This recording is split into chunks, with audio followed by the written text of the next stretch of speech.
Shalom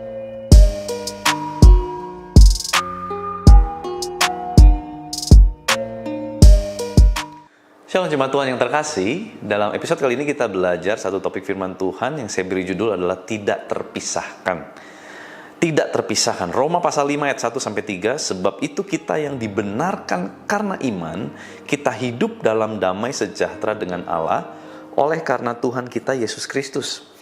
Oleh Dia kita juga beroleh jalan masuk oleh iman kepada kasih karunia ini. Di dalam kasih karunia ini kita berdiri dan kita bermegah dalam pengharapan akan menerima kemuliaan Allah. Dan bukan hanya itu saja, kita malah bermegah juga dalam kesengsaraan kita, karena kita tahu bahwa kesengsaraan itu menimbulkan ketekunan. Sampai di sana. Saudara, ada dua bagian dijelaskan oleh Rasul Paulus, adalah yang pertama, pembenaran oleh iman akan membawa kepada hidup dalam damai sejahtera. Nah ini penting saudara ya. Ini nggak bisa terpisahkan dalam kehidupan kita. Kalau kita terima Yesus, ciri-cirinya kita sudah dibenarkan, artinya kita harus senantiasa hidup dalam damai sejahtera. Artinya kita hidup tidak dikuasai oleh rasa bersalah ataupun tuduhan-tuduhan setelah kita didamaikan dengan Allah melalui kasih karunia Kristus.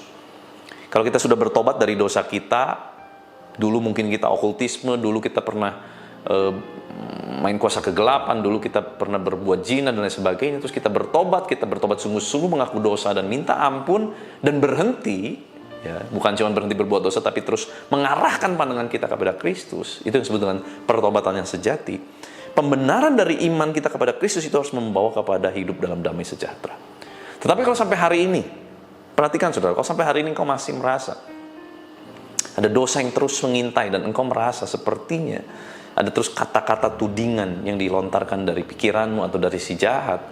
Engkau jahat, engkau berdosa, engkau tidak layak, Tuhan tidak terima engkau, masa depanmu tidak akan pernah baik, lihat orang tuamu bercerai, engkau pasti juga akan bercerai dan sebagainya. Itu adalah tuduhan-tuduhan yang bukan berasal dari Allah. Sebab pembenaran iman, bukan karena perbuatan tetapi karena iman, akan membawa hidup di dalam damai sejahtera. Artinya kita akan dilepaskan dari semua rasa bersalah, tidak dikuasai oleh rasa bersalah, tidak dikuasai oleh tuduhan-tuduhan seperti yang tadi. Nah saudara, kalau saudara sampai hari ini masih merasakan ada tuduhan-tuduhan, mari perbaiki pertobatanmu. Jangan-jangan kau belum benar-benar yakin bahwa Tuhan sudah mengampuni dosamu. Celaka saudara. Kita dengan mulut mengaku Yesus Tuhan Juru Selamat, kita minta ampun atas dosa-dosa kita, tapi kita nggak percaya. Berarti kita tidak mempercayai Tuhan dengan iman. Berarti kita nggak yakin bahwa dosa kita dihapuskan. Pak, tapi kan saya bisa jatuh bangun dalam dosa. Betul. Jatuh bangun dalam dosa itu namanya manusia daging. Tetapi jangan tinggal di dalam dosa. Selama kita jatuh bangun di dalam dosa, apa yang kita harus lakukan? Minta kasih karunia Tuhan lebih lagi. Hidup terus dalam pertobatan. Yang dipikirkan, kalau saudara perhatikan episode-episode sebelumnya, saya pernah bahas bagaimana keluar dari ikatan dosa. Saudara bisa cari episode itu. Di sana dinyatakan dengan jelas bagaimana kita keluar dari ikatan-ikatan dosa atau dosa-dosa yang sifatnya mengikat kita lagi dan lagi. Caranya cuma satu. Kita terus minta dipenuhi kasih karunia, kita minta kekuatan dari Tuhan, dan fokus kita harus terus kepada kebenaran, bukan kepada dosa. Dan yang kedua, yang bagian yang tidak bisa dipisahkan apa? Kasih karunia tidak menuntun kepada teori kemakmuran ataupun teori kenikmatan tanpa batas.